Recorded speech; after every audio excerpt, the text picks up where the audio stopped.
نستعينه ونستغفره ونعوذ بالله من شرور أنفسنا ومن سيئات أعمالنا من يهده الله فلا مضل له ومن يضلل فلا هادي له أشهد أن لا إله إلا الله وحده لا شريك له وأشهد أن محمدا عبده ورسوله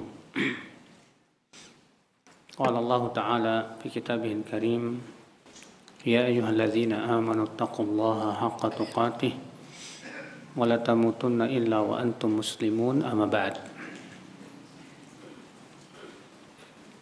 Kita lanjutkan ayol ikhwah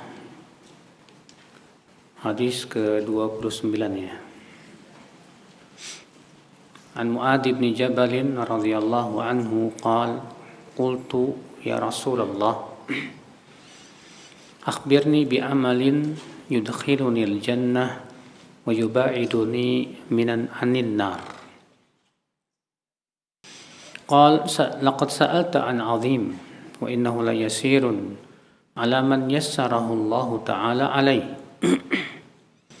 Ta'budullah la tusyriku bihi syai'a wa tuqimus shalah wa tu'tiyaz zakah wa tasumu ramadan wa tahujjul bait.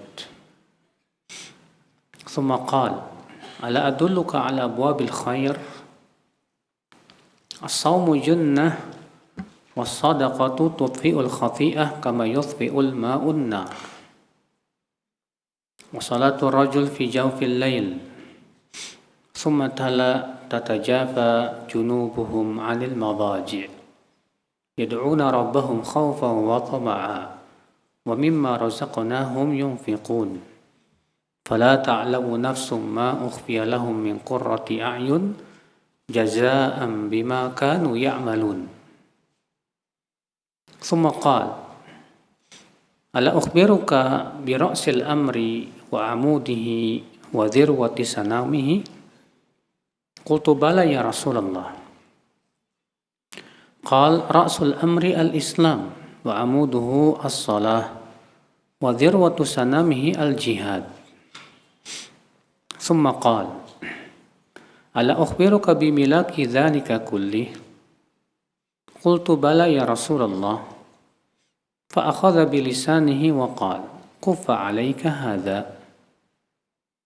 قلت يا نبي الله وإنا لمؤاخذون بما نتكلم به. فقال ثقلتك أمك وهل يكب الناس في النار على وجوههم أو قال على مناخرهم إلا حصائد ألسنتهم. رواه الترمذي وقال حديث حسن صحيح. Dari Mu'adz bin Jabal, semoga Allah meridainya, ia berkata, aku berkata, wahai Rasulullah, kabarkan kepadaku suatu amal yang bisa memasukkan aku ke surga dan menjauhkan aku dari api neraka. Maka beliau bersabda, sungguh kamu telah bertanya tentang perkara yang besar. Dan sesungguhnya ia itu mudah atas orang yang Allah berikan padanya kemudahan. Itu kamu hendaklah beribadah kepada Allah dan jangan mempersekutukan Allah dengan sesuatu pun. Dan kamu tegakkan sholat, bayar zakat, berpuasa Ramadan, dan berhaji ke Baitullah. Kemudian Rasulullah bersabda, maukah aku tunjukkan kamu kepada pintu-pintu kebaikan? Puasa adalah perisai, sedekah memadamkan dosa sebagaimana air memadamkan api, dan salat seseorang di waktu malam. Kemudian Rasulullah membawakan firman Allah, tatajafa junubuhum 'anil madaji' yad'una rabbahum khaufan wa tama'a. Lambung mereka jauh dari tempat tidur. Mereka menyeru Rabb-nya dengan penuh rasa takut dan berharap. Wa mimma razaqnahum yunfiqun, dan menginfakkan sebagian rezeki yang kami berikan kepada mereka. Fala ta'lamu nafsum ma ukhfiya lahum min qurrati a'yun. Jiwa tidak mengetahui apa yang disembunyikan untuknya berupa qurratu a'yun, kesejukan pandangan. Ya. Jazaa'an bima kanu ya'malun, sebagai balasan terhadap amalan-amalan yang mereka dahulu lakukan. Kemudian beliau bersabda, maukah aku beritahukan kepada kamu kepala urusan, tiangnya, dan puncak punuknya? Aku berkata, kata Mu'adz, mau ya Rasulullah. Maka beliau bersabda, kepala urusan adalah Islam, tiangnya adalah sholat, dan puncak punuknya adalah berjihad. Kemudian Rasulullah bersabda lagi, maukah aku beritahukan kepada kamu kunci semua itu? Aku berkata, mau ya Rasulullah. Maka beliau pun memegang lisannya, lidahnya, dan beliau bersabda, kuffa alaika hadha, tahan ini. Aku berkata, ya Nabi Allah, wa inna lamu'akhaduna bima natakallamu bih. Aku bertanya, wahai Nabi Allah, apakah kita akan disiksa, diberikan sanksi akibat ucapan yang kita ucapkan? Maka beliau bersabda, sakilat ka ummuk. Ya. Sakilat ka ummuk artinya, kamu ini gimana ya Mu'adz? Ya. Wa hal yakubun nas finnar ala wujuhihim. Bukankah banyak manusia yang ditelungkupkan ke dalam neraka di atas wajah-wajah mereka, atau qala ala manakhirihim, atau di atas tengkuk-tengkuk mereka, illa hasaidu alsinatihim, kecuali semua itu hasil daripada lisan-lisan mereka. Rawahu Tirmidzi wa qala haditsun hasanun sahih.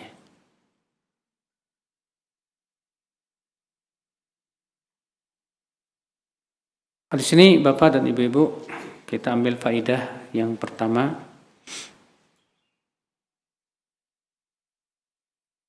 Isbatul jannah wan nar. Penetapan akan adanya surga dan neraka, Pak. Dan tentunya keyakinan bahwa surga neraka itu ada mengharuskan kita apa, Pak? Mengharuskan kita untuk berusaha untuk masuk surga. Dan masuk surga caranya bagaimana? Beriman dan beramal saleh. Tidak mungkin kita masuk surga tanpa sebab, harus ya ada sebabnya. Penting keyakinan kepada surga dan neraka ini untuk semakin kita kuatkan di hati. Karena dengan cara itulah muncul semangat untuk beramal saleh. Dan muncul kekuatan untuk meninggalkan perbuatan apa?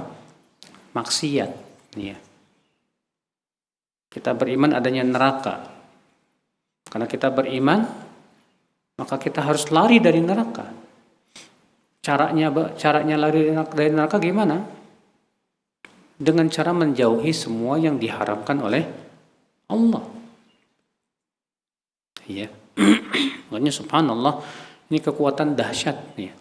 Kata Aisyah, adalah ayat-ayat yang pertama kali turun.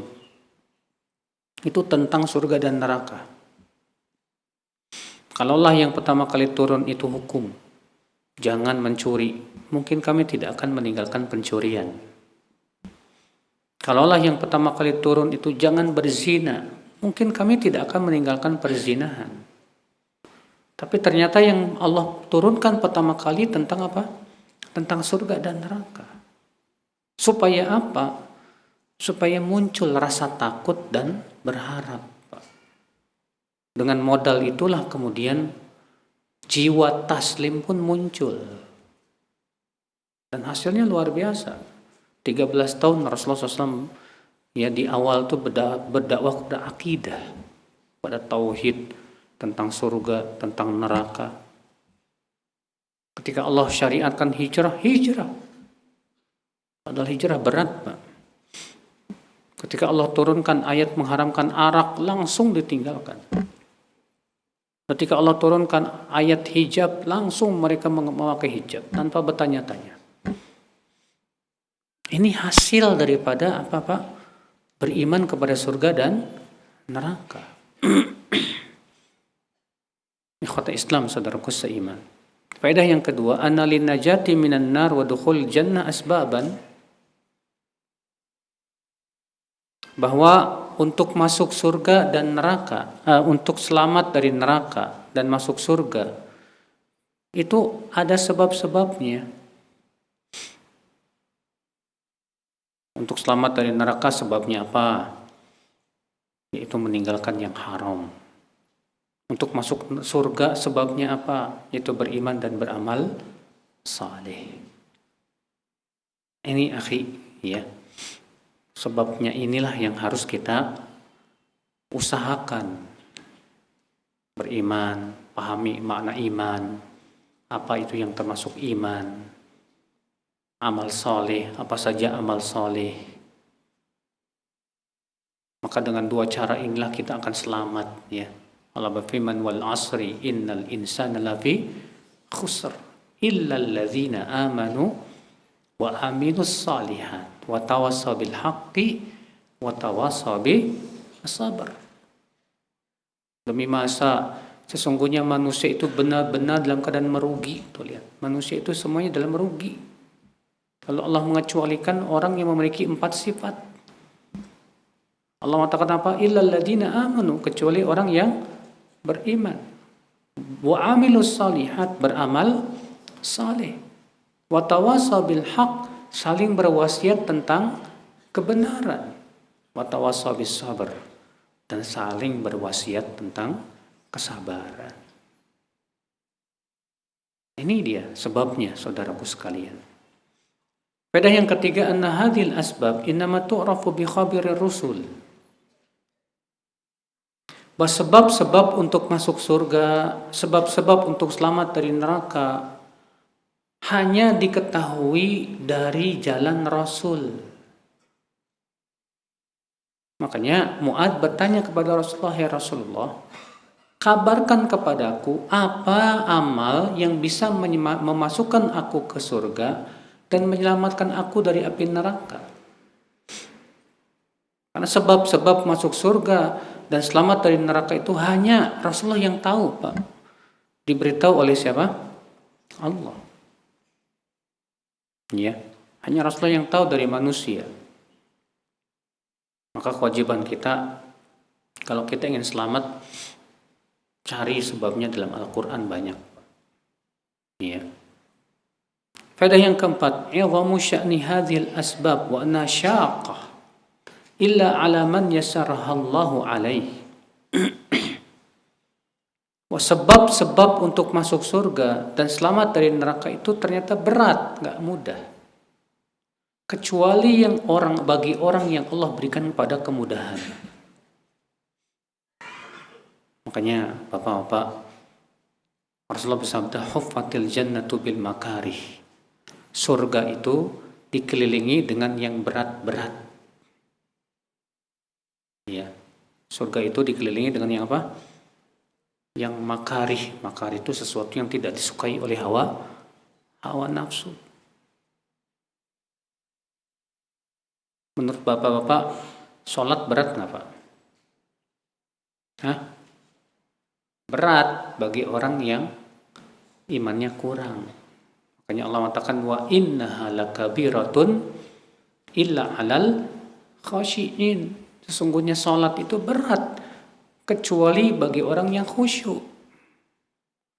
Orang yang khusyuk karena ia sudah mendapatkan kenikmatan dalam sholat, jadi mudah itu sholat. Tapi bagi orang yang hatinya tidak bisa khusyuk, sholat berat. Makanya orang munafik malas-malasan nggak, Pak? Mau sholat. Allah berfirman, wa idza qamu ila sholati qamu kusala. Kalau mereka bangkit untuk sholat, mereka bangkit dengan malas. Karena memang sholat itu berat, Pak. Demikian pula puasa Ramadan, berat nggak Pak? Berat. Nggak disukai oleh jiwa kita. Karena hawa nafsu kita kan maunya yang enak-enak, ya. Males-malesan, poya-poya, seneng-seneng. Berat. Tapi harus kita paksa. Kalau kita nggak paksa, ya kita akan terus terjerembab dalam api neraka. Maka dari itu kita minta kepada Allah bantuan. Karena ternyata sebab-sebab untuk masuk surga tidak mudah. Minta bantuan supaya Allah mudahkan.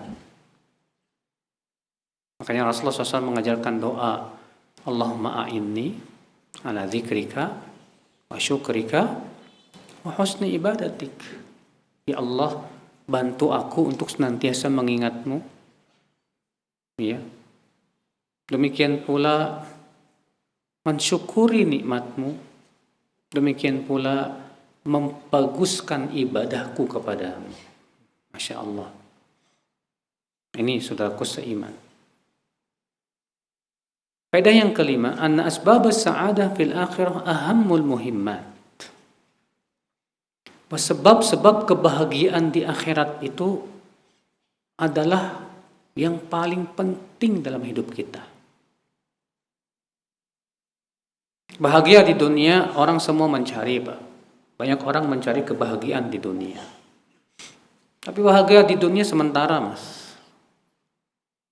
Kebahagiaan yang paling hakiki, yang paling penting itu di surga nanti. Antum kalau bahagia di dunia paling sebentar. Ya. Kesenangan dunia itu awalnya lelah. Awalnya apa? Lelah dan capek. Akhirnya penyesalan. Kesenangan dunia itu selalu diwarnai dengan kesakitan. Karena memang Allah sudah jadikan hidup di dunia ini sunnatullahnya, Pak. Ya. Dunia ini memang darul ibtila, negeri ujian, negeri cobaan. Makanya Allah tidak menjadikan surganya orang beriman itu di dunia, enggak. Allah jadikan surga untuk orang beriman kapan? Nanti di akhirat. Kita kalau masuk surga, Masya Allah, di akhirat, kita senangnya berapa lama, Pak? Kalau di akhirat, di surga, senangnya berapa lama, Pak? Selamanya, Masya Allah. Capeknya di dunia, selamanya apa sebentar? Capek sebentar tapi senangnya selamanya. Lebih baik mana daripada senang sebentar, capeknya selamanya. Orang yang berakal pasti akan milih yang pertama dong. Capek sebentar, senang selamanya. Saya pengennya Ustadz di dunia senang, di akhirat senang. Susah.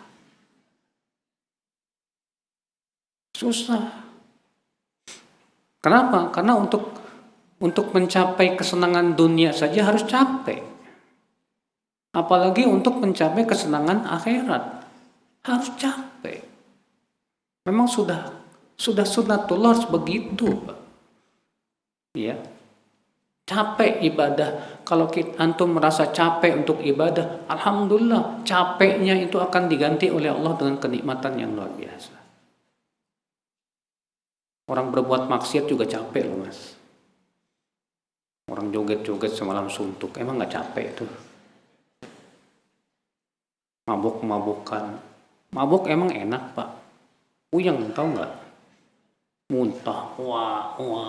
Ya, gak enak banget. Ya.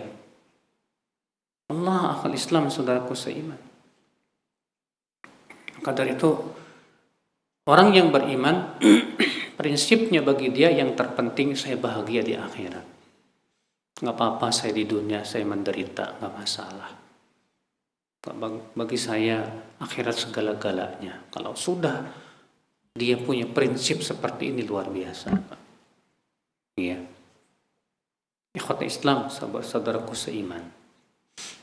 Faedah yang keenam, anna minal hazmi wal aqli al-ihtimamu bima'rifati hadhil asbab. Termasuk kesungguhan dan kecerdasan adalah memperhatikan sebab-sebab kita masuk surga. Kalau kita orang yang perhatian banget, gimana caranya saya bisa masuk surga? Berarti kamu cerdas. Kamu cerdas. Cerdas itu bukan orang yang matematikanya 10, fisikanya 100. Cerdas itu orang yang paham ya bahwa dia akan mati, kemudian ia mempersiapkan dirinya untuk kematian. Itu cerdas baru Pak. Kita berusaha untuk memperbaiki sholat kita, puasa kita, amal soleh kita, tauhid kita, hati kita. Walaupun kita tidak peduli dengan agama kita, yang kita pikirkan cuma dunia. Berarti kita nggak cerdas. Kita orang yang tertipu dengan kehidupan dunia. Ikhwata Islam, saudaraku seiman. Faedah selanjutnya fadilatu Mu'adz. Keutamaan Mu'adz bin Jabal. Karena Mu'adz bin Jabal bertanya kepada Rasulullah SAW tentang sebab-sebab yang menyebabkan seseorang masuk surga dan dijauhkan dari api neraka. Ini nih pertanyaan yang luar biasa. Makanya Mu'adz bin Jabal itu Pak disebutkan dalam hadis, Mu'adz amamal ulama yaumal qiyamah biratwa. Mu'adz bin Jabal itu nanti di hari kiamat di depan para ulama sejauh mata memandang. Karena Mu'adz bin Jabal orang yang sangat alim sekali.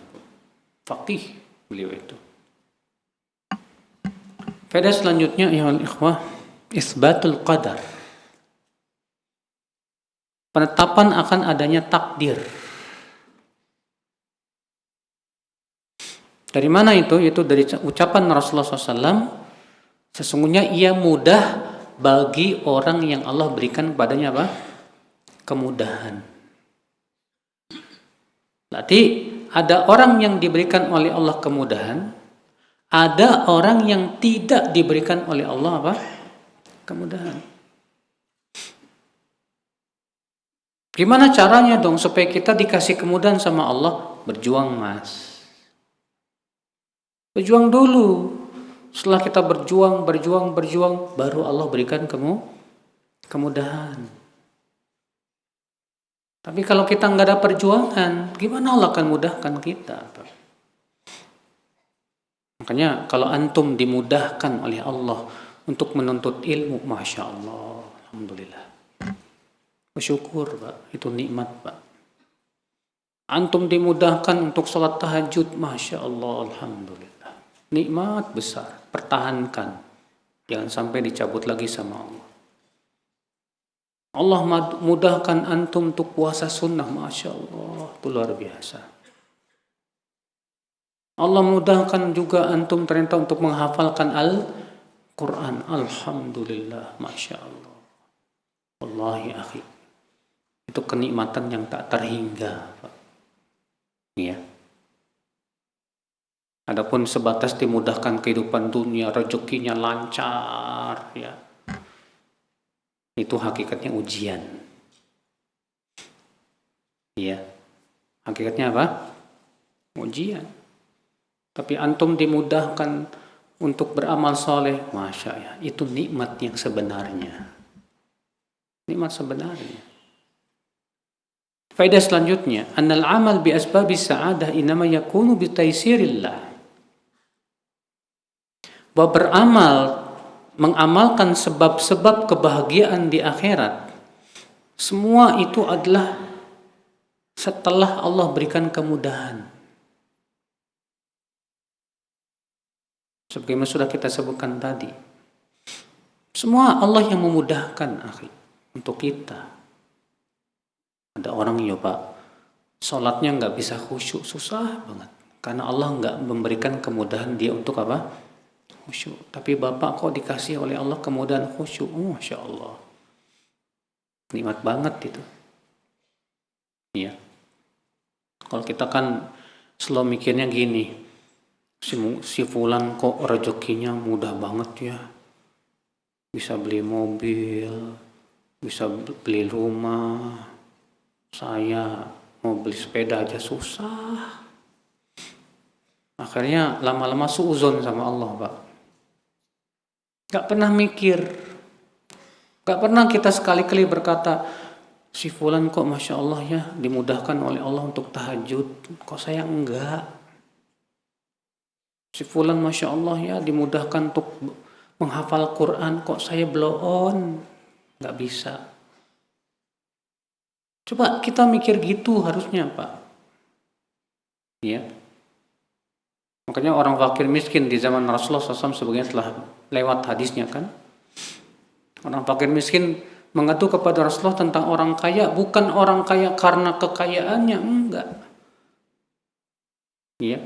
Apa kata orang miskin? Dhahaba ahlud duthur bil ujur yusalluna kama nusalli wa yasumuna kama nasum wa yatasaddaquna bi fuduli amwalihim. Wahai Rasulullah, orang kaya sudah pergi membawa pahala banyak. Mereka sholat sebagaimana kami sholat, mereka puasa sebagaimana kami puasa. Tapi mereka bisa sedekah, kami enggak. Itu yang dipikirin orang miskin zaman dulu, Pak. Kalau orang miskin zaman sekarang pikirannya beda lagi. Ya. Ya kata Islam, saudaraku seiman. Karena itulah ya akhi, kita berusaha ya untuk mengamalkan sebab-sebab kebahagiaan ini dengan mohon terus kepada Allah supaya dimudahkan. Faedah yang ke-10. Anna usula asbabin najah ya mabanil islamil khamsah. Bahwa pokok sebab keselamatan adalah rukun Islam yang 5. Pokoknya itu adalah rukun Islam yang 5. Rukun Islam yang 5 apa? Syahadat la ilaha illallah Muhammad Rasulullah. Apalagi mendirikan sholat, membayar, berpuasa, berhaji ke Baitullah. Ini yang paling pokok. Kalau kamu sudah melaksanakan syahadat la ilaha illallah, mentauhidkan Allah dan tidak mempersekutukan Allah, belajar tentang hakikat tauhid, hakikat syirik. Kemudian kita ittiba kepada Rasulullah dan tidak berbuat bid'ah dalam agama. Kita sungguh-sungguh menjaga sholat 5 waktu. Kita sungguh-sungguh untuk berpuasa Ramadan. Kita pun memperhatikan harta kita untuk kita keluarkan zakatnya. Dan kemudian kita haji ke Baitullah ketika kita mampu. Berarti kita sudah melaksanakan pokok-pokok kemudahan, keselamatan nanti di hari akhiratnya. Faedah yang ke-11, anna aslad din ibadatullah wahdahu la syarikalah. Bahwa pokok agama adalah beribadah kepada Allah. Itu pokok agama yang pertama itu.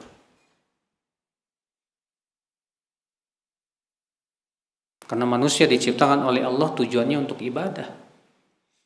Wa ma khalaqtul jinna wal insa illa liya'budun. Tidaklah aku ciptakan jin dan manusia kecuali agar mereka beribadah kepadaku.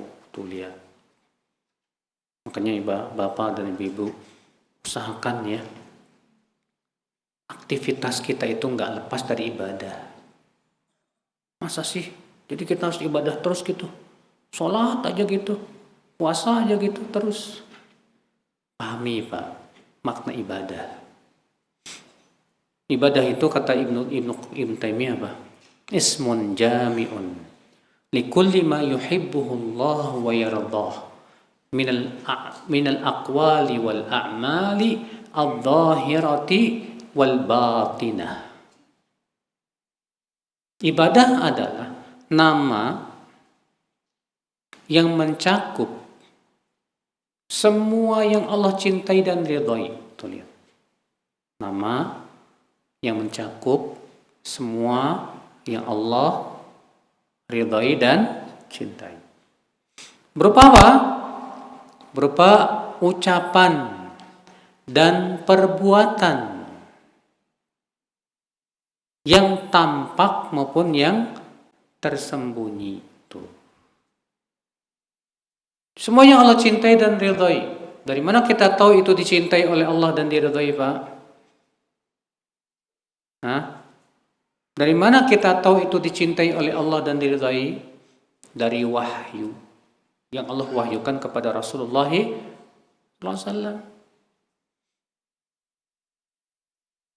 Jadi mungkin kita untuk beribadah terus sepanjang masa bisa. Karena Allah menyuruh kita juga begitu. Allah mengatakan faiza faraqta fansab. Apabila kamu telah selesai, berdirilah. Kata sebagian ulama tafsir, kalau kamu sudah selesai dari ibadah, berdirilah menuju ibadah berikutnya.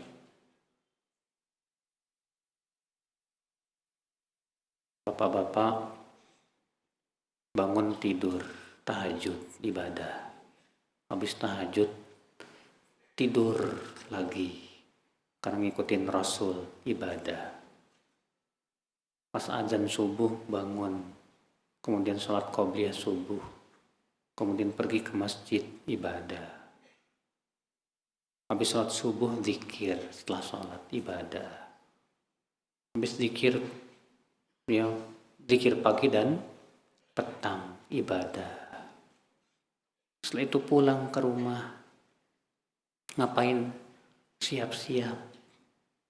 Ya, untuk pergi kerja mencari nafkah, ibadah. Kemudian makan pagi dengan niat supaya kuat dalam mencari nafkah, ibadah. Pergi ke kantor niatnya untuk mencari nafkah, karena itu kewajiban suami, ibadah. Ya. Pulang dari kantor sampai di rumah, dia pun berkumpul sama istri sama anak-anaknya untuk dia memberikan hak mereka, mendidik mereka, ibadah. Alhamdulillah. Pas liburan pergi olahraga supaya sehat badannya, biar sehat. Kalau sehat kan enak ibadahnya, ibadah. Tuh lihat Pak, aktivitas-aktivitas kita yang sifatnya dunia, kalau kita niatkan dengan niat-niat yang baik, itu bisa bernilai ibadah, bisa. Ya. Nah itu akhwat Islam. Jadi kita berusaha ya, agar kita selalu berpindah dari satu ibadah kepada ibadah berikutnya. Seperti itu. Karena itulah memang tujuan diciptakannya seorang hamba. Jin dan manusia Allah ciptakan untuk ibadah kepada Allah Subhanahu wa ta'ala. Iya. Perjalanan bapak ke kantor memang gak dinilai ibadah? Ibadah. Macet-macetan, ya, pulang, pergi, dalam rangka apa? Untuk mencari nafkah, ibadah. Masya Allah. Ikhwata Islam, saudaraku seiman, rahimani wa rahimakumullah jami'an. Faedah yang ke-12, anna a'zama wajibin ba'da tauhid as-salawatul khams, thumma zakah, wa ba'daha as-sawm wal hajj. Kewajiban yang paling besar setelah mentauhidkan Allah yaitu sholat 5 waktu, kemudian zakat, kemudian puasa, lalu haji. Nah, ini kewajiban yang paling besar Pak setelah tauhid, setelah ittiba kepada Rasulullah SAW. Itu sholat 5 waktu Pak. Makanya penting Pak, Bu, belajar fikih sholat, belajar. Kalau sholat caranya gimana? Ya. Banyak orang nggak peduli, nggak mau belajar sholat juga Pak. Hanya ngikutin apa kata nenek moyang. Akhirnya tata coratnya, cara sholatnya, ya amburadul. Ya, seperti yang kita lihat kalau bulan Ramadan. Ada sholat tarawih tercepat di dunia. Kenapa sampai muncul seperti itu, Pak? Akibat nggak mau belajar fikih sholat. Nggak mau lihat bagaimana tata cara Rasulullah sholat. Pada Rasulullah sabda apa? Sallu kama ra'aitumuni usolli. Sholatlah kalian sebagaimana kalian melihat aku sholat. Coba pelajari. Ya. Demikian pula kita belajar tentang zakat. Kalau antum punya harta, wajib belajar tuh. Demikian pula puasanya, kita pelajari fikihnya. Kalau antum misalnya alhamdulillah dikasih Allah oleh rezeki untuk haji, belajar tentang fikih hajinya, umrohnya. Wajib, Pak. Demikian pula semua kewajiban-kewajiban yang setiap harinya kita tidak bisa lepas. Menutup aurat wajib nggak?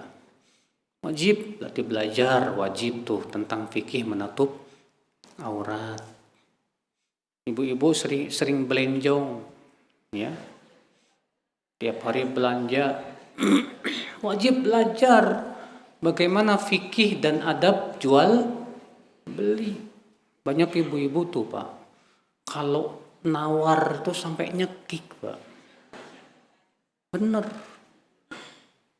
Padahal ini kan nggak sesuai dengan sabda Nabi, rahimallahu mra'an samhan idza ba'a, samhan idza bta'a, wa idza ishtara, wa samhan idza qtada. Semoga Allah merahmati orang yang mudah ketika menjual, mudah ketika membeli, dan mudah ketika menagih hutang. Mudah ketika menjual, kata para ulama, tidak mengambil untung yang membuat susah manusia. Mudah dalam memberi, kata para ulama, tidak menawar sampai nyekik, menyusahkan penjual. Bahkan banyak salafus soleh, Pak, saking ingin memudahkannya penjual sampai nggak mau nawar, Pak. Nggak mau nawar. Nah, Bu, jadilah ibu seorang pembeli yang dirahmati oleh Allah, memberi kemudahan, ya, saat ibu nawar. Apalagi kalau ibu tahu nih yang jualnya orang susah, gak usah tawar, Bu. Ya, ini berapa, Pak, harganya? Sekilo 20.000, Pak, Bu. Oh ya udah, ini 30.000 aja buat Bapak. Ya, dikasih lebih, Masya Allah. Kita ini lucu terkadang, ya. Kepada penjual yang susah kita tawar, di mall nggak pernah nawar, Pak. Ya, nggak bisa tawar masalahnya. Ini kota Islam, saudaraku seiman. Nah ini penting itu, pelajari, belajar. Kita itu nggak boleh lepas dari yang namanya apa? Belajar dalam hidup kita itu. Ya. Faedah selanjutnya, Bapak dan Ibu sekalian, annal ibadat minha faraid wa minha nawafil. Ibadah itu ada yang sifatnya wajib, fardu, dan ada yang hukumnya sunnah. Ada yang hukumnya wajib, ada yang hukumnya apa? Sunnah. Nah, sekarang saya mau tanya, Pak, kalau yang wajib bertabrakan dengan yang sunnah, dahulukan yang mana? Wajib dong. Yang wajib pun ternyata ada dua, fardu ain dan fardu kifayah. Kalau fardu kifayah bertabrakan dengan fardu ain, duluan mana? Fardu ain. Kalau misalnya dua-duanya fardu ain, duluin mana? Nah loh, dua-duanya fardu ain loh, Pak. Maka kita dahulukan yang paling besar maslahatnya, yang paling besar manfaatnya. Iya. Apa dan Ibu sekalian? Jadi ya, yang namanya ibadah itu ada yang wajib, ada yang sunnah. Dan kita, Pak, jangan pernah meremehkan ibadah yang sunnah. Jangan pernah meremehkan ibadah yang sunnah.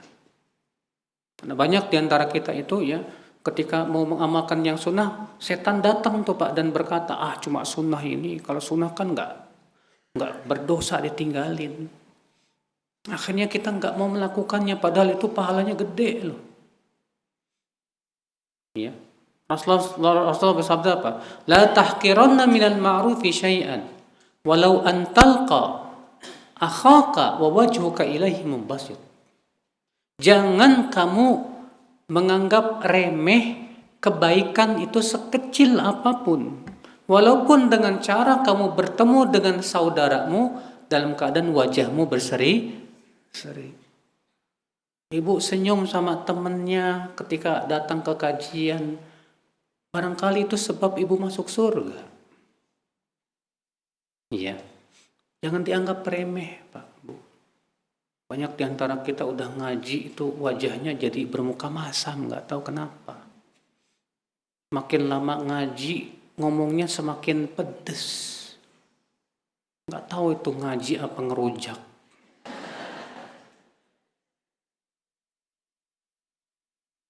Saudaraku seiman, ya. Maka dari itulah Bapak dan Ibu sekalian, penting sekali ya kita untuk yang sunnah-sunnah pun kita lakukan. Jangan cuma yang wajib. Yang wajib kita lebih sungguh-sungguh lagi mengamalkan. Dan jangan tertipu. Jangan sampai kita sibuk dengan yang sunnah malah melalaikan yang wajib. Sibuk pengen tahajud. Ya.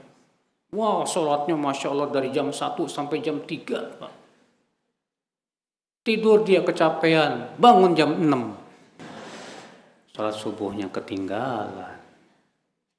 Gimana ini? Ya, ngejar yang sunnah, tapi melalaikan yang wajib. Demi Allah, Pak, sholat subuh berjamaah lebih baik daripada Bapak sholat malam ya setiap malam. Karena itu hukumnya wajib, lebih utama, Pak. Kata Islam, saudaraku seiman. Ya. Jadi ini, Pak, penting, Bu, ya.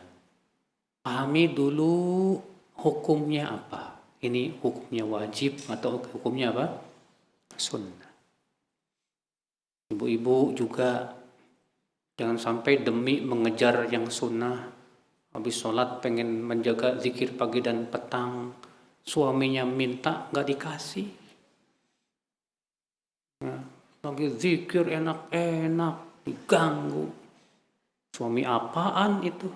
Loh, ya itu mah harusnya dibalikin, istri apaan itu? Ya nggak paham hak suami, melayani suami wajib. Zikir pagi dan petang sunnah. Ya. Nah, ibu-ibu sekalian.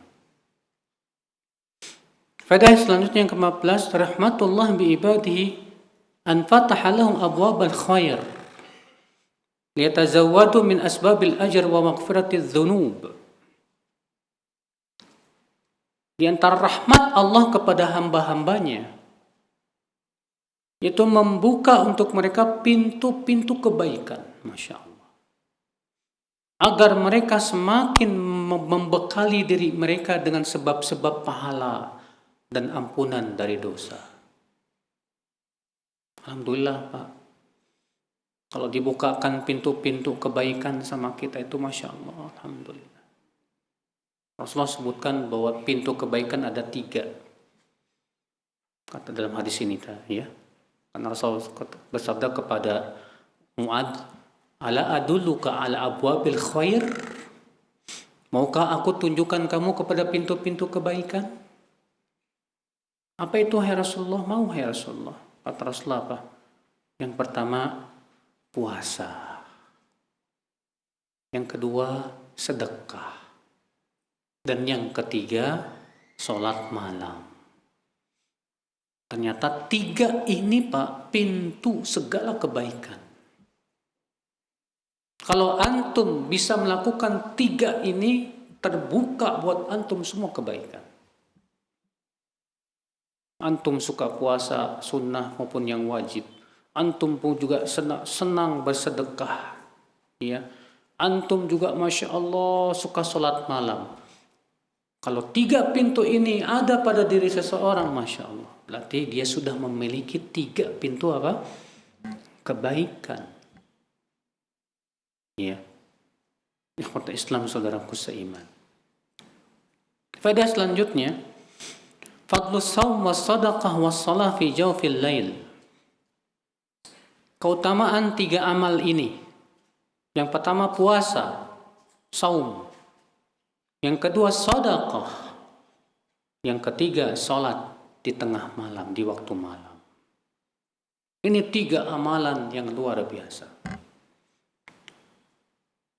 Rasulullah bersabda, as-saumu junnah.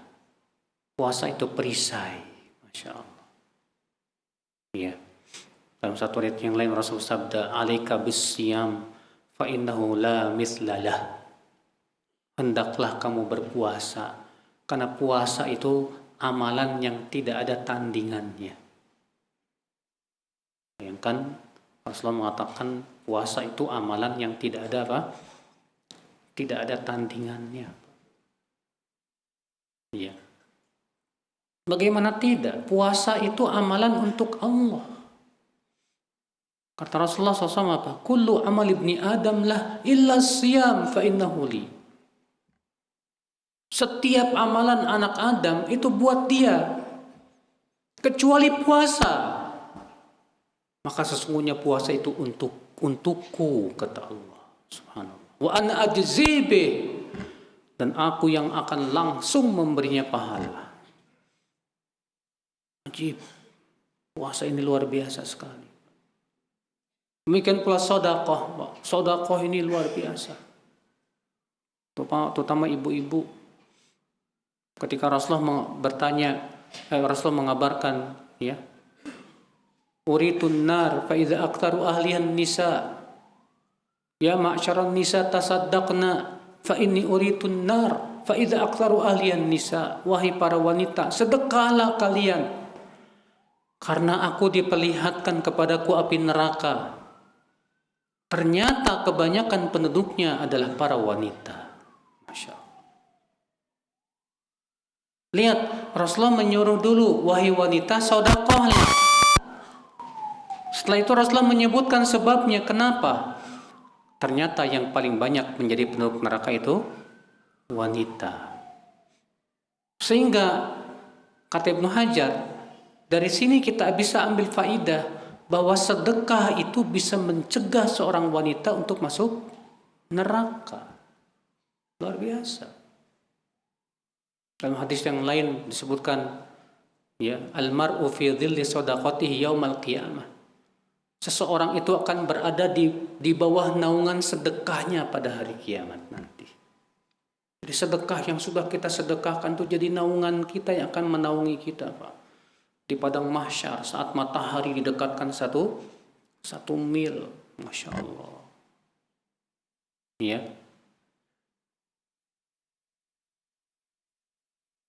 Nah, ibu-ibu dan bapak sekalian, banyak sedekah. Wallahi sedekah tidak akan mengurangi harta. Cuma masalahnya, Pak, Ibu, banyak di antara kita dermawannya saat senang doang.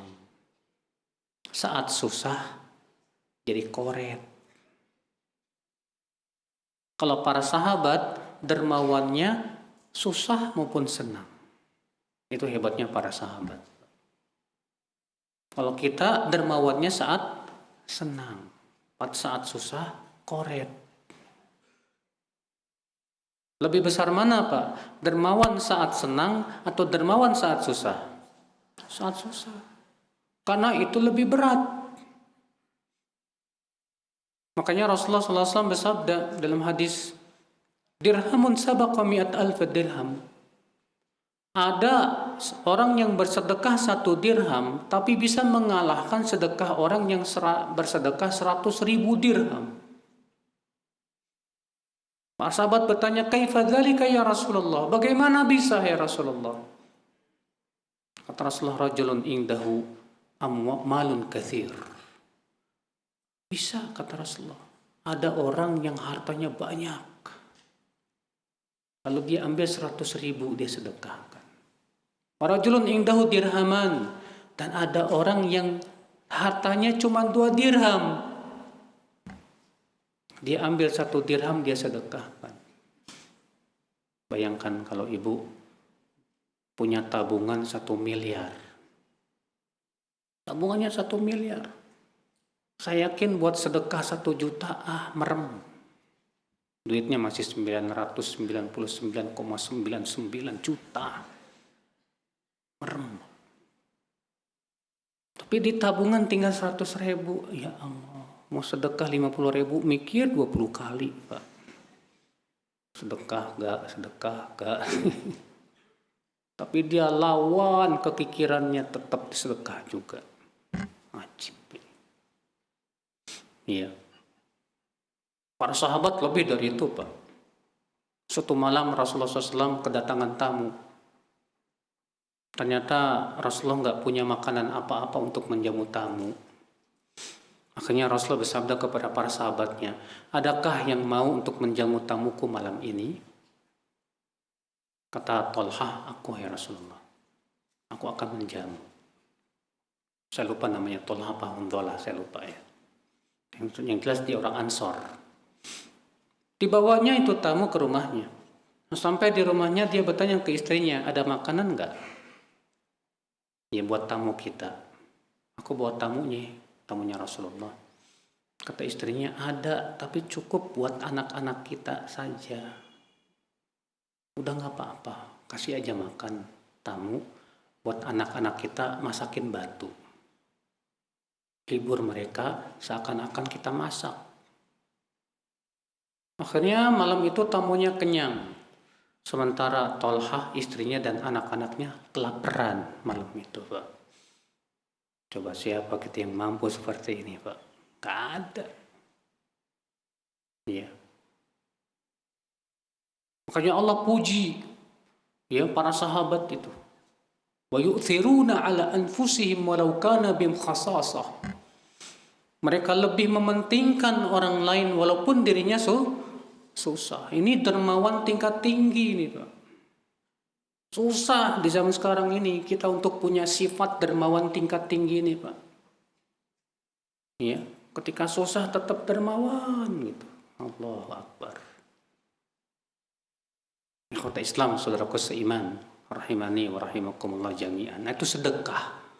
Itu pahalanya besar.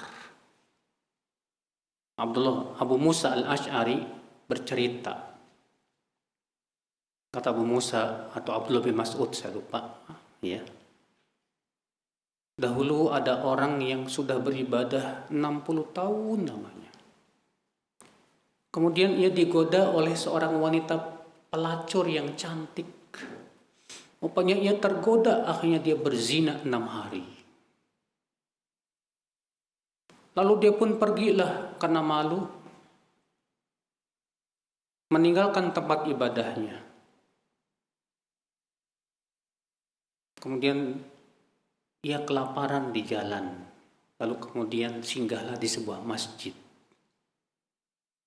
Saat ia sedang kelaparan itu datanglah orang membawa roti, Pak.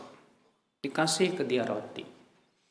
Pas dia mau makan roti itu dia melihat di pojok masjid ada 2 orang yang kelaparan juga. Dia mikir, 2 orang ini pasti kelaparan kayak saya. Dipotongnya roti itu. Dua-duanya dikasih ke orang itu. Ini kamu makan aja. Aku tawakal sama Allah. Melihat itu Allah kagum sama orang ini. Allah berfirman kepada malaikat, hai malaikat, timbang amalan dia 60 tahun dengan 6 hari zina. Ditimbang ternyata lebih berat 6 hari zina, Pak. Lalu Allah berfirman, timbang 6 hari zina dengan 2 potong roti. Ditimbang ternyata lebih berat 2 potong roti. Maka Allah memaafkan dia. Luar biasa.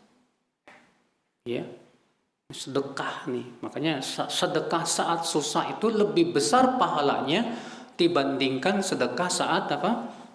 Senang. Ya, tapi juga orang kaya jangan merasa ciut. Wah, orang miskin sedekahnya lebih gede ya daripada saya yang kaya. Jangan malah antum jadi koret, jangan. Harus bersaing sama mereka. Ya. Faedah selanjutnya yang ke-16. Kemudian pintu kebaikan yang ketiga yaitu sholat malam. Sholat malam juga pahalanya besar, Masya Allah. Luar biasa. Sholat sunnah yang paling sering Allah sebutkan dalam Al-Quran itu sholat malam, Pak. Sampai-sampai Allah menjadikan sholat malam itu karakteristik penduduk surga. Allah berfirman, innal muttaqina fi jannatin wa uyun akhidhina ma atahum rabbuhum innahum kanu qabla dzalika muhsinin kanu qalilan minal laili ma yahja'un wa bil ashari hum yastaghfirun. Sesungguhnya orang yang bertakwa itu berada dalam surga dan mata air yang mengalir. Mereka mengambil apa yang Allah sediakan untuk mereka dari kesenangan di dalam surga. Sesungguhnya mereka dahulu di dunia termasuk orang-orang yang berbuat ihsan. Apa perbuatan ihsan? Yang pertama Allah sebutkan itu. Mereka dahulu sedikit tidurnya di waktu malam. Dan di akhir malam mereka istighfar kepada Allah. Masya Allah. Iya. Karena memang Pak, sholat malam itu memberikan kekuatan yang dahsyat di hati ini. Iya. Allah mengatakan apa? Inna nasyi'atal lailihi asyaddu wata'a wa aqwamu qila. Sesungguhnya ibadah di waktu malam itu lebih menguatkan hati, lebih terkesan di hati, dan ibadah yang paling utama. Baik, faedah yang ke-16. Anna as-shaum wiqayah lil 'abdi min al-'adzabi wasyurur. Bahwa puasa itu adalah perisai yang akan melindungi hamba dari azab dan segala macam keburukan. Subhanallah. Puasa ternyata itu, Pak. Ya, perisai seorang hamba. Dan ternyata puasa itu bukan hanya manfaat untuk akhirat, bahkan untuk di dunia kita. Di Jepang itu, Pak, ya, berjamuran tuh namanya rumah kesehatan dengan cara puasa. Dengan cara puasa. Puasa ini Masya Allah. Walaupun tentunya kita berpuasa jangan sampai niatnya hanya untuk apa? Biar langsing. Ada orang Masya Allah semangat Pak puasa Daud aja. Pas tanya, kamu rajin banget puasa Daud? Saya pengen langsing. Oh. Kalau tujuannya kayak ginian nggak ada pahalanya, Mas. Nggak ada pahalanya. Ya. Faedah yang ke-17, anna shadaqah wa sholatul lail tukaffirul khotaya. Bahwa sedekah dan sholat malam itu bisa menggugurkan dosa. Siapa yang ingin dosa-dosanya digugurkan, banyak sedekah, banyak sholat malam. Dengan cara itulah Allah gugurkan dosa-dosa kita. Masya Allah. Pada yang ke-18 istidlalun Nabi SAW bil Quran ala ba'di ma yadhkuruh. Nabi SAW terkadang berdalil dengan Al-Quran. Ya. Karena disebutkan dalam hadis ini begitu Pak. Ketika Rasulullah menyebutkan tentang sholat malam. Kemudian Rasulullah pun membawa surat As-Sajdah. Tatajafa junubuhum anil madaji'i yad'una rabbahum khawfan wa tama'a wa mimma razaqnahum yunfiqun fala ta'lamu nafsum ma ukhfiya lahum min qurrati a'yun jazaa'an bima kanu ya'malun. Lambung mereka jauh dari tempat tidur, ya, lambung mereka jauh dari tempat tidur. Dan mereka menyeru Tuhannya di waktu malam dengan penuh rasa takut dan berharap. Dan mereka menginfakkan sebagian rezeki yang Allah berikan kepada mereka. Jiwa tidak tahu apa yang disembunyikan untuknya dari qurratu a'yun. Apa sih qurratu a'yun, Pak? Itu kesejukan pandangan di dalam surga. melihat kenikmatan yang luar biasa. Iya, kesejukan pandangan di dunia dengan diberikan ketenangan, ketentraman dan kebahagiaan sebagai balasan terhadap perbuatan yang mereka lakukan. Masya Allah. Faedah yang ke-16 19. Anal istidlal bil ayatil Qur'an la tushra'u lahul isti'adzah. Kalau kita membawakan ayat dalam rangka berdalil, tidak perlu lagi membaca isti'adzah. A'udzubillahi minasyaitonir rajim. Karena di sini Rasulullah tidak baca ta'awudz dulu. Rasulullah langsung membaca aja ayat itu. Tadajafa junubuhum. Oleh karena itulah pendapat jumhur ulama mengatakan bahwa membaca isti'adzah ketika hendak membaca Quran itu hukumnya tidak wajib, tapi itu hukumnya sunnah. Ya. Faedah yang ke-20. Fadlu itsari ma yuhibbuhullahu ala hadhin nafs. Keutamaan lebih mengutamakan apa yang Allah cintai dari apa yang kita sukai. Kalau antum lagi tidur, antum suka nggak yang namanya tidur? Enak nggak Pak? Enak, ya. Apalagi kasurnya empuk, Masya Allah. AC-nya dingin, wah. Udaranya sejuk, Masya Allah. Kira-kira Pak, mau bangun tuh mikir-mikir nggak Pak? Bangun kagak ya, bangun kagak ya. Aduh, kok enak banget sih tidurnya. Iya. Ternyata antum tinggalkan semua kenikmatan itu karena Allah. Antum tinggalkan. Udahlah. Saya lebih mendahulukan apa yang Allah cintai saja. Bangun untuk sholat. Makanya Rasulullah bersabda, ya'jubullah ila rajulain. Allah kagum kepada dua orang. Yang pertama, orang yang bangun di waktu malam untuk sholat malam. Dia tinggalkan kelezatan syahwat tidurnya dan kenikmatannya. Allah kagum. Orang ini berani, rela meninggalkan syahwat tidurnya Pak. Demi untuk mendapatkan keridhaan Allah subhanahu wa ta'ala. Iya, kagum. Bayangkan Allah sama orang yang kayak gini nih Pak. Tinggalkan dia syahwatnya demi untuk mencari ridha Allah. Faedah selanjutnya akhul Islam, al-jam'u bainal khauf war raja' fil ibadah wad du'a. Hendaklah kita mengumpulkan antara takut dan berharap dalam ibadah. Demikian pula doa. Karena Allah berfirman dalam ayat itu, yad'una rabbahum khaufan wa tama'a. Mereka menyeru Rabb mereka dengan penuh rasa takut dan berharap. Rasa takut akan adab Allah dan takut kalau amalannya tidak diterima oleh Allah, sehingga dia bersungguh-sungguh dan berharap supaya Allah mengampuni dosanya dan menerima amalnya. Nah ini Pak, penting sekali mengumpulkan dua perkara ini, ya.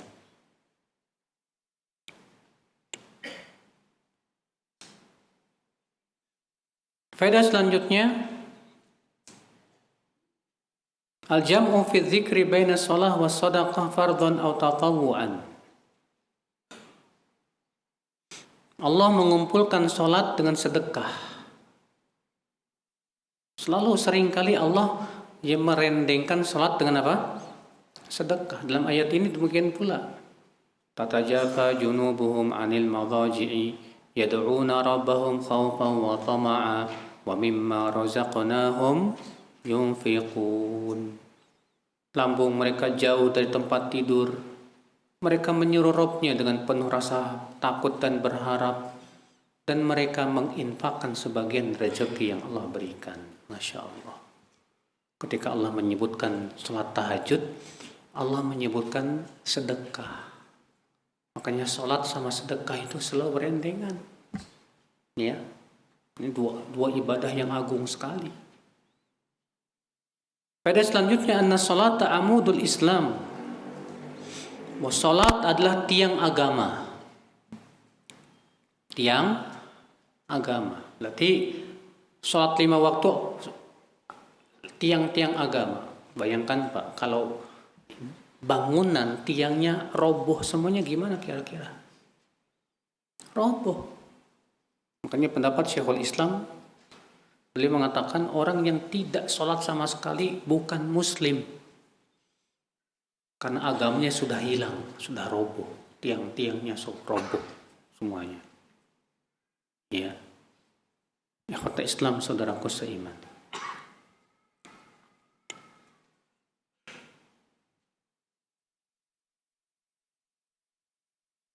Kemudian faidah selanjutnya akhul Islam, anna milakal amri fadlul jihad fi sabilillah, keutamaan berjihad fi sabilillah, dan bahwasanya itu puncak punuknya Islam.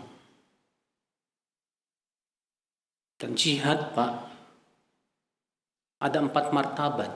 Yang pertama, jihad melawan diri sendiri dengan cara menuntut ilmu dan mengamalkan ilmu. Yang kedua, jihad melawan setan dengan cara mempelajari cara-cara setan menggoda manusia. Yang ketiga, jihad melawan orang yang suka berbuat dosa besar, fasik, ya, dengan cara mengajak mereka supaya taubat. Yang keempat, berjihad melawan orang kafir. Orang kafir ada 2, ada kafir yang harbi, yang memerangi kaum muslimin dan mengusiri, maka itu kita jihadi dengan senjata lagi. Ada lagi jihad yang non harbi, orang kafir yang non harbi.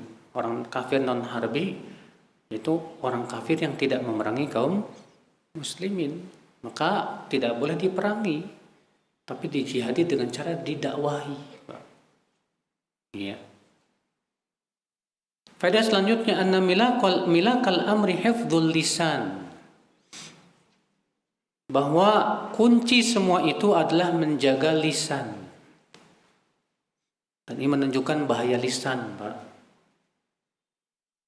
Ya, makanya Allah mengatakan apa, Pak? Ya ayyuhalladzina amanu taqullaha wa qulu qawlan sadida yuslih lakum a'malakum wa yaghfir lakum dzunubakum. Hai orang-orang yang beriman, bertakwalah kamu dan ucapkan ucapan yang baik. Pahalanya apa? Allah akan perbaiki amalan kamu dan Allah ampuni dosa-dosa kamu. Ternyata menjaga lisan itu menyebabkan Allah akan menjaga amalan kita. Makanya Rasulullah menjadikan menjaga lisan itu sebagai kunci semuanya itu. Ya, dari yang telah disebutkan tadi. Berarti orang yang tidak menjaga lisannya, Allah pun tidak akan jaga amalnya. Makanya hati-hati Pak dengan yang namanya lisan nih Pak. Ya. Zaman sekarang lisan kita ini diwakili oleh jempol. Ya, ada orang di media sosial, ampun deh, netizen itu Pak. Mengerikan ya. Dan itu semua pasti akan dihisab oleh Allah Subhanahu wa taala. Demikian saya kira cukup sampai di sini. Kalau ada yang mau nanya, fadhal.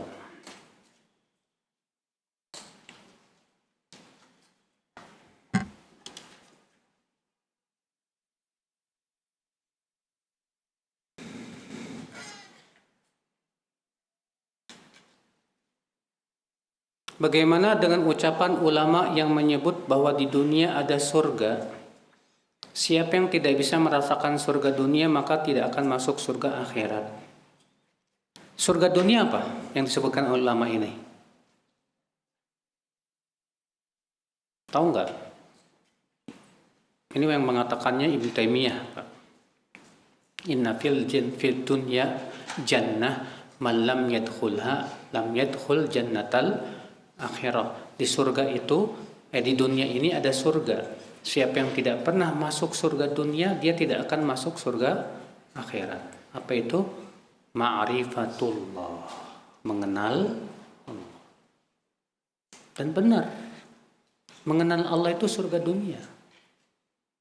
Karena dengan mengenal Allah, kita akan bahagia di dunia dan akhirat.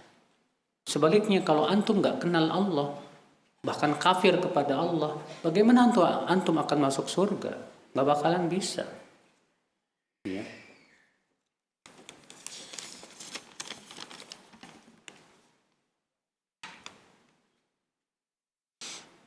Saya masih banyak hutang, tapi saya pengen sekali bersedekah. Solusinya gimana ya Ustaz? Bayar dulu hutang. Antum mikirnya gini sih, salah perkipin. Seakan-akan sedekah itu pahalanya gede banget, bayar hutang nggak ada pahalanya. Ya salah ini kalau begini cara mikirnya, Mas. Membayar hutang hukumnya apa? Wajib lebih dicintai oleh Allah tidak? Pahalanya lebih besar enggak? Ya. Kalau kita pikirkan bahwa bayar hutang pahalanya lebih besar, insya Allah tidak akan seperti ini pertanyaannya, Mas. Antum akan fokus saya bayar hutang dulu. Ini pahalanya lebih besar soalnya di sisi Allah. Wajib soalnya. Iya. Baru setelah itu saya mau sedekah.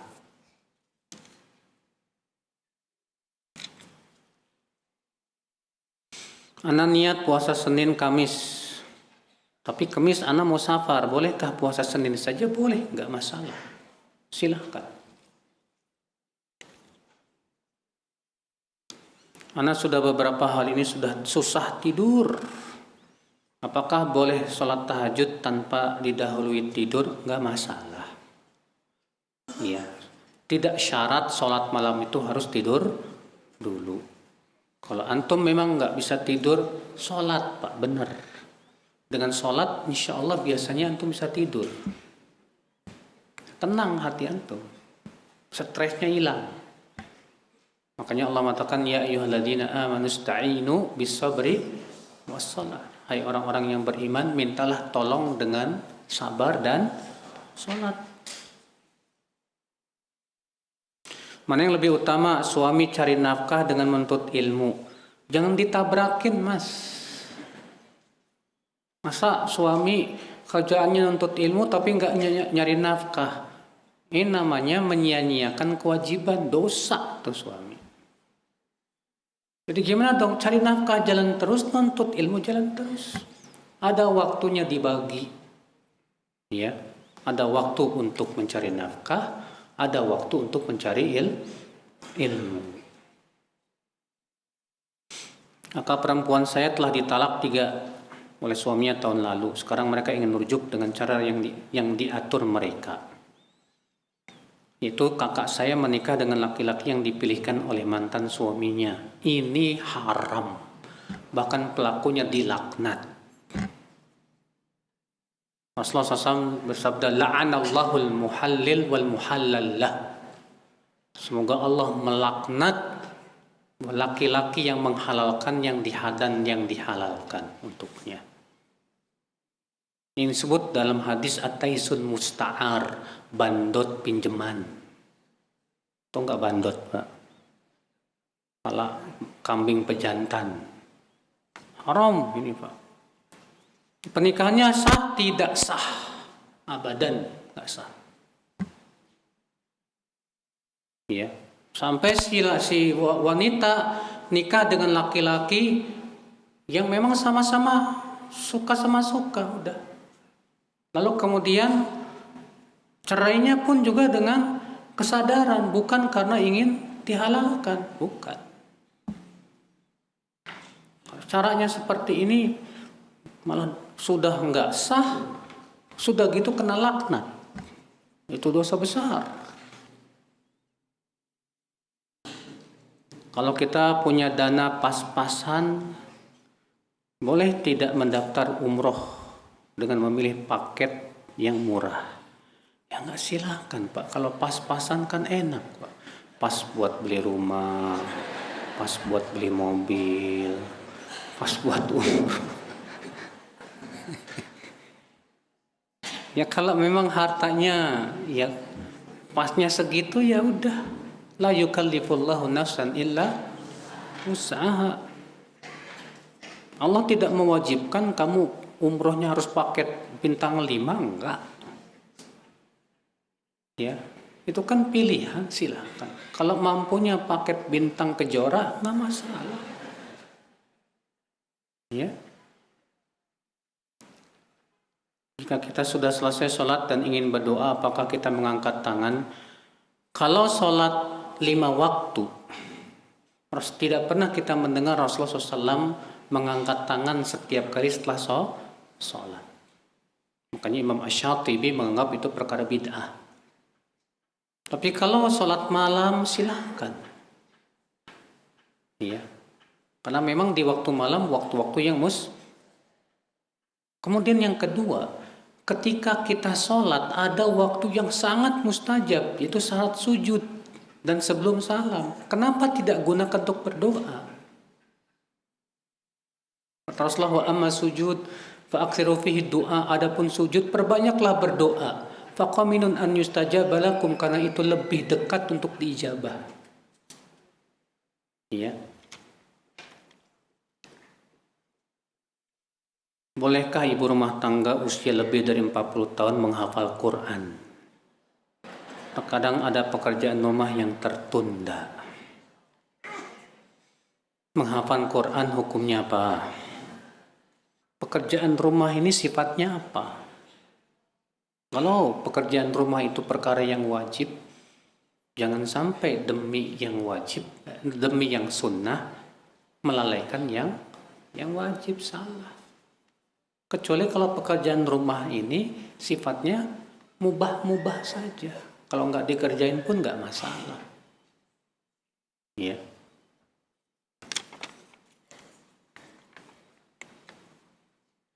Tadi disebutkan ada 2 orang yang Allah kagum. Yang pertama, orang yang bangun meninggalkan syahwat. Yang kedua apa ya?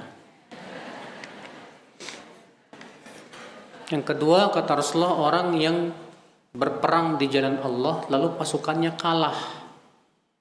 Kalau ia lari dari medan perang, dapat dosa besar. Maka ia pun tetap maju sampai mati fisik, sampai dia mati, dibunuh. Saya nggak nyebutin karena ibu-ibu nggak mungkin yang kedua ini. Bapak saya umur 80 tahun masih mengejar dunia, menjadi maklar senjata samurai. Beliau sudah divonis ya kanker, sudah ada nasihatin tapi tetap mau mengejar dunia. Ya mengejar dunia kalau tidak melalaikan akhirat, silakan aja, nggak tercela. Yang tercela itu mengejar dunia tapi melalaikan apa? Akhirat, itu yang tercela, Pak. Ya, mungkin orang tua ini yang udah 80 tahun nggak mau nyusahin anaknya. Saya walaupun udah tua, saya nggak mau nyusahin anak saya.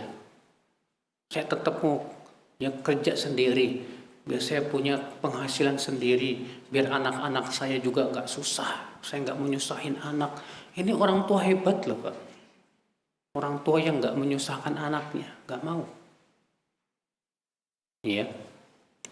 Tapi kalau misalnya dia mengejar dunia malah melalaikan akhirat, ini yang masalah. Iya. Ini yang masalah. Demikian kita tutup. Subhanakallah bihamdik. Asyhadu an la ilaha illa anta astaghfiruka wa atubu ilaik. Assalamualaikum warahmatullahi wabarakatuh.